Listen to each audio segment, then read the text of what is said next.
কথা হ'ল কি আমি গোটেইখিনি কোচ নাথ মহন্ত শৰ্মা গোটেইখিনিয়ে আমি মিলি পেলাই আগন্তুক আমি বিহু পালি গৈছিলোঁ। কিন্তু মেইন মুহূৰ্তত এনেকুৱা হ'ল আমি 20 ঘৰে যেতিয়া নেকি তিৰি মানুহখিনি কাৰেকশ্যন কৰি বিহুৰ কাৰণে আমাৰ পইচা পাতি নোহোৱা মানুহ কাৰেকশ্যন কৰি তিৰি মানুহখিনিয়ে কষ্ট কৰি আনি বিহুৰ আয়োজন কৰিলা। কৰি উঠাৰ পিছত তেওঁলোকে আমাক এনেকুৱা জেমেলা দিলা নাট খেলৰ মানুহখিনিয়ে যে তোমালোকে তেওঁলোকৰ লগত কিয় বিহুত জড়িত আছা। তেতিয়া আমি ক'লোঁ কি বোলো বিহুটো হ'ল আমাৰ অসমীয়াৰ সংস্কৃতি, গতিকে আমি বিহুটো যেনেকৈ হ'লেও আমি পালিবই লাগিব, টকা পইচা নহ'লেও আমি কাৰেকশ্যন কৰি আনি হ'লেও আমি বিহু পাতিব লাগিব।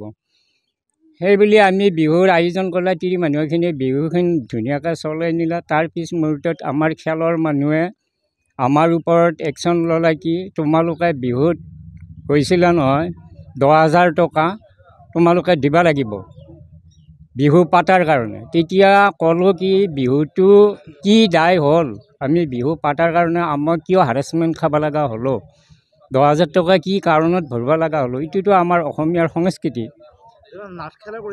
নাট খেলে কৰিছে, বিহুত 20 ঘৰ অংশগ্ৰহণ কৰিছে নাটে।